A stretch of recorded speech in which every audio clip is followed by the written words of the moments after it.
नमस्कार। आज की वीडियो में हम आपको एक ऐसी जानकारी देने वाले हैं जिसे सुनकर आप खुशी से झूम उठेंगे। पर आपसे अनुरोध है कि आप वीडियो को अंत तक जरूर देखना।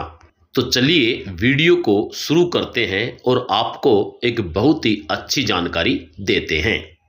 भारतीय संविधान के निर्माता डॉक्टर भीमराव अंबेडकर एक दूरदर्शी अर्थशास्त्री थे। उन्होंने भारत की वित्तीय संस्थाओं की नींव रखने में महत्वपूर्ण भूमिका निभाई।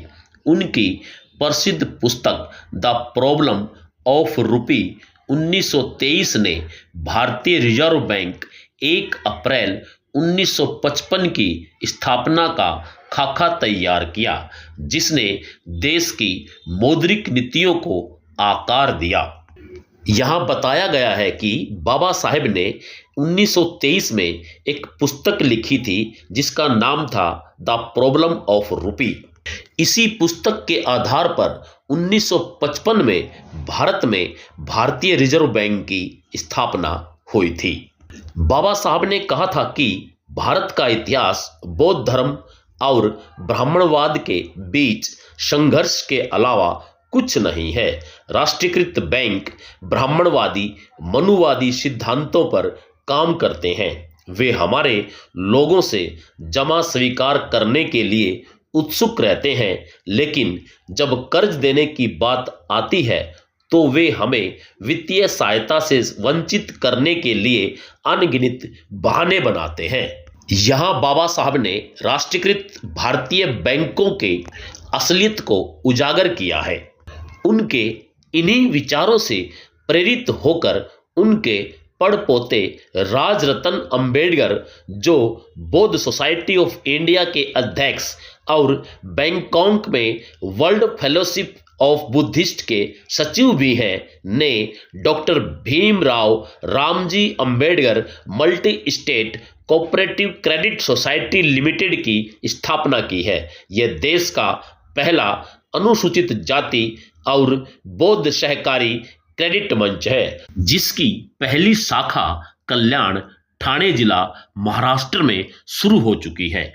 अगले 2 सालों में इसे सहकारी बैंक में बदलने का लक्ष्य है और 5 सालों में यह पूर्ण राष्ट्रीयकृत बैंक बनने की दिशा में आगे बढ़ेगा। राजरतन अंबेडकर ने बताया कि दलित समुदायों के कई लोगों ने मुख्य धारा के बैंकों द्वारा शिक्षा या आवास ऋण के लिए उनके आवेदनों को खारिज किए जाने के अनुभव साझा किए हैं। उन्होंने कहा, यह एक वास्तविक और गंभीर समस्या है जिसके समाधान की जरूरत थी। यहाँ राजरतन जी के कहने का अभिप्राय है कि जब गरीब लोग राष्ट्रीयकृत भारतीय बैंकों से शिक्षा या आवास के ऋण की बात करते हैं तो उन्हें वे ऋण उपलब्ध नहीं कराए जाते हैं। राजरतन अंबेडकर ने बताया कि पहले चरण में महाराष्ट्र और कर्नाटक में सहकारी क्रेडिट सोसाइटी की शाखाएं खोलने की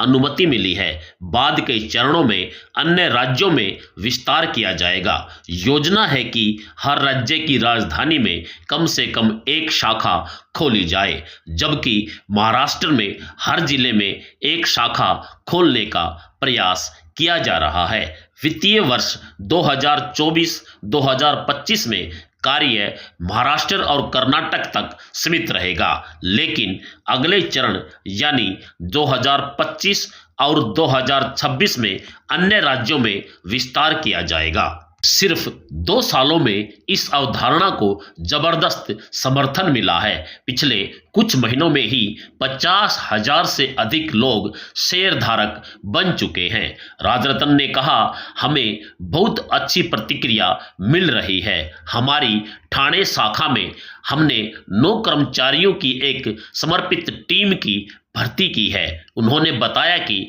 doctor Bhimrao Ramji Ambedkar multi state cooperative credit society limited में शेयरधारक खाता धारक बनने के लिए व्यक्ति को 2,610 रुपए जमा करने होंगे। शेयर धारक के रूप में पंजीकृत होने के बाद व्यक्ति आवर्ती जमा आरडी और सावधि जमा एफडी योजनाओं में निवेश कर सकते हैं और सहकारी समिति द्वारा दी जाने वाली सभी ऋण सुविधाओं का लाभ उठा सकते हैं।